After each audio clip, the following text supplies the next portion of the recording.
Today I got 5 questions from you, the viewer. Typically what I do is just go to the comments and I look for the next 5 questions, or the first 5 questions that come up. Today it took me 6. One of them, I didn't think there was enough meat there to talk about. It was a yes/no answer. But these are questions that I'm going to give a fairly simple answer to, not a 15-minute video on each question. Let's jump right in. Many of you ask the same questions, so I think these are valuable and I get good response from these videos. So let's jump in. Number 1, Joe, do you recommend annuities at all? For me, for myself, I do not look at annuities as a product that I want to buy at this time. I'm 60 years old. I look at my nest egg. I am able to use buckets to take some market fluctuations, let's say drama, off the table. Annuities provide stable income. They're an insurance product that remove risk. And if you want to remove risk from your retirement, annuities could be a great product.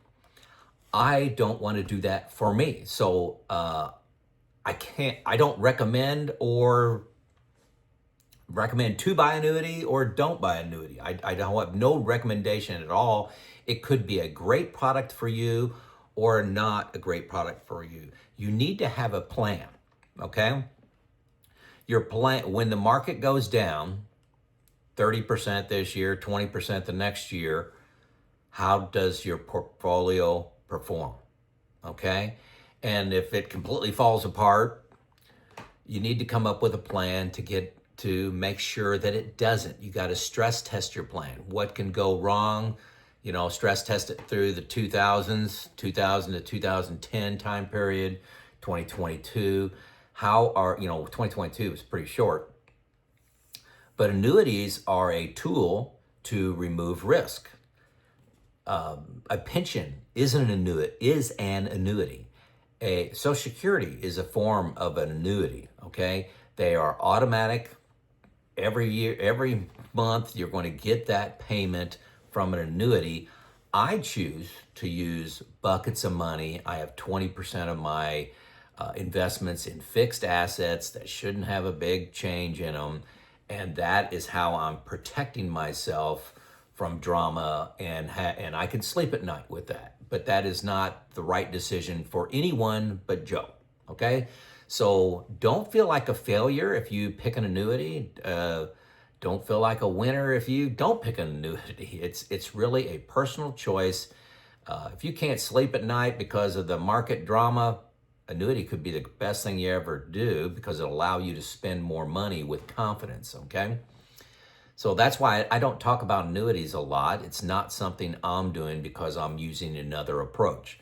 Now, 5 years from now, I may decide to buy an annuity. I don't know. I'm 6 years in to retirement, and I just have no intention looking forward. Number 2, do I move from high growth to a stable portfolio when I retired? Did I move? Sorry, I said that wrong. Did I move from a high growth portfolio to a stable growth portfolio when I retired, and why? I wouldn't have stated it this way, but about 5 years before I retired, I was in 100% equities. 100%, just like an S&P 500 fund. Let's just go, okay? As I approached retirement, I started building up my bucket 1 money, which is out of the equity markets. So right now, I have 80% of my money in equities, which are a lot of them high growth. If you're just an S&P 500, just based on the market cap, you're in high growth. At least my opinion. Tell me if you differ. But my bucket 2 is 80% is in. I'm still leaning in to high growth. I'm not in any stable dividend, type portfolio in my bucket three. Not specifically, no. But I did move 20% of my investments to money market funds. I had some CDs, I had some I bonds at a time, and savings. So I have a bond fund. Okay, so I didn't move my equities to stable, but I moved 20% of my portfolio to fixed. Yes, I did that. 80-20 may sound risky to you, but based on my spend, it fits for me. That gives me, at my current burn rate, that gives me 10 years of expenses out of the market. Now, don't do the math on that. Say, gosh, Joe has 10 years in his bucket one. No, I do not. I have a pension, I have deferred comp coming in, and I make a little YouTube money that reduces that, okay? I put in the YouTube money for the next 3 years, and then I had that going down to zero. That's not saying I'm not going to make YouTube videos in 3 years. That means in my planning, I have it coming out. So I think it makes sense to go to some safety in your portfolio, really, because you got to handle a sequence of return risk. What if the market goes down 30%, 20%? And you got to be able to handle that. You don't want to have to sell your equities when they're down 50%. Okay. Also, you don't want to burn or waste one of your early years of retirement. When you're 54 and you retire while you're young, or 60 and you retire while you're young, you want to do things on your bucket list. You want to do the things that you chose to retire to. And if the market goes down 30%, do you really want to squander that year? That's why I have, 10 years in bucket one. My portfolio would handle that and allows me to go on with most of my spending that year. Okay, and I'll touch on this in a later question. Hopefully that makes sense. Number 3, does Boldin help you with Roth conversions? Yes. This is the primary reason I buy Boldin every year. It has a Roth Explorer that you say, I want to maximize on, maybe it's a tax bracket, like 10%, 12%, 22%. Maybe you want to maximize on that. Maybe you want to have the maximum portfolio at death. Maybe you want to pay the minimum in taxes. Maybe you want to minimize your IRMA, which are your Social Security income-based premiums that you have to pay on your supplements. But Boldin does a phenomenal job. You go in, you type in all your incomes, all your expenses, your one-time expenses, go on down the road there. You hit Roth Explorer, and then you hit Optimize, and it comes up and tells you by year, all the way through mortality. So say it's the next 30 years, tells you exactly what Roth conversions you should be doing and the impact to your portfolio of doing that.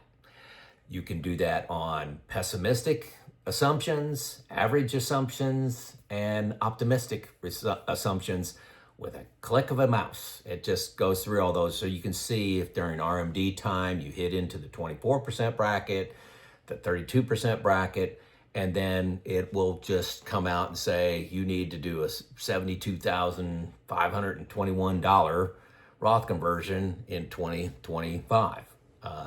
It is powerful. This is what separates Boldin from all the other software package, the optimizer around taxes. Everybody else just says, here's the taxes that are due. Boldin comes in and says, here's how you can minimize them. That's the power of Boldin. I don't know anybody else that comes in even close. There's not a number 2. Number 4. When you talk about having the confidence to spend, Joe, were you just thinking about discretionary spending? For example, vacations, car, home improvements? Yes. Okay. So, big deal in retirement. This was a surprise. I've made several videos on this. I made good money while working. We spent money pretty values driven, and frugally throughout my whole life. But that was with income coming in. When you have to have this pile of money last your 30, 35, 40-year retirement, confidence to spend is a big deal. And I talked about a quarterly process that I go through, and I look at my expenses, I look at my buckets, I look at the markets, I input my information in Boldin, and then I stress test it inside of Boldin. That whole process lets me know, hey, for the next quarter, I got a confidence to spend, I got confidence to go on with my life and make those decisions and take that vacation, buy that car, make that home improvement. Now, what can happen is, something like 2022 happens and, my investments in my bucket 2 are down 30%. I may say, let's not buy a car. Let's push out a home improvement. One of the home improvements that's in front of my wife and I right now is our house is 18 years old and we're looking to refinish the wood floors and replace the carpeting that we have in some rooms and do a little work in our kitchen. It's not going to be cheap at all. Not a complete, replacement of cabinets in the kitchen, but maybe a new granite countertop, different color. I have stained maple cabinets that I think look beautiful, but, who am I? What's my opinion count? And maybe a whiter, white countertops or beige, and then white cabinets is what she's thinking about. Maybe cream color, something like that, but they're dark. It's darker right now. But I may push that out if the stock market's down 30%. But vacations, I'm really hesitant to do that because, especially on our more active vacations, like going to Alaska last year, I wanted to do that while I was, in my 50s and my early 60s. Be careful pushing out things that you really need to get done when you're physically able to. So, the clock's ticking, between now and, 75, I would say. I got 15 years that I'm planning on of having very active bucket list of things and travel. But I try not to push vacations, but car and home improvements is something that I look to pushing out, replacing, just the discretionary things. Hey, let's not put on a new roof this year. Let's wait till next year if we can. Okay, number 5. We are 8 years from retirement. When entering expenses in Boldin, do I put them in today's dollars or in future dollars? And I personally add the inflation. Well, I want to make sure I cover 2 things here about putting your expenses in. When you put your expenses in Boldin, when you put it in and say, hey, this is a monthly expense, you put it in today's dollars. Say your cable bill is $100. Don't tell me what your cable bill is, just say it's $100. You put that in as $100, and then Boldin in 2026 will increase that for inflation. It'll be $103 or whatever. And then the next year it's $107 or whatever. Inflation will increase. Whatever you have for inflation for at your average setting, your pessimistic and your optimistic, it will index up your expenses that you put in that are reoccurring starting with this year. Okay, so you don't need to do the inflation thing. Where you do need to put in inflation is if you have one-time expenses. Say you want to buy a car for $60,000. Well, say that car costs $60,000 now and you're looking to buy one in 5 years and you put in $60,000. It will show up as just $60,000. So you need to inflate the one-time expenses up to what you think the costs are going to be, 5 years from now. So if it's 3% inflation, take 60,000 times 1.03, and that will just add 3% inflation if that's your number you decide to go with, and then put that car value in as something higher than 60. Say it was 68,000, whatever it is. So the one-time expenses you have to adjust up. The recurrent expenses you do not have to. So if I am 99% sure of that. That's the way it works for me, but I am retired. I'm not sure how you're entering your expenses, if you have different expenses now versus expenses at retirement time. Like these people are, say they have $50,000 worth of expenses, $50,000 a year expenses now, and then when they retire, that's going to change to 40 in today's dollars. They shouldn't put in 40. They got to put in the inflation if they're going to change it based on the date. Hopefully, I'm not confusing you. If you're going to put in a new value for your expenses the day you retire, you do need to up those. So hopefully that's not confusing. But anyway, those are the 5 questions for today. Keep the questions coming. May make a video out of them. It's Joe out.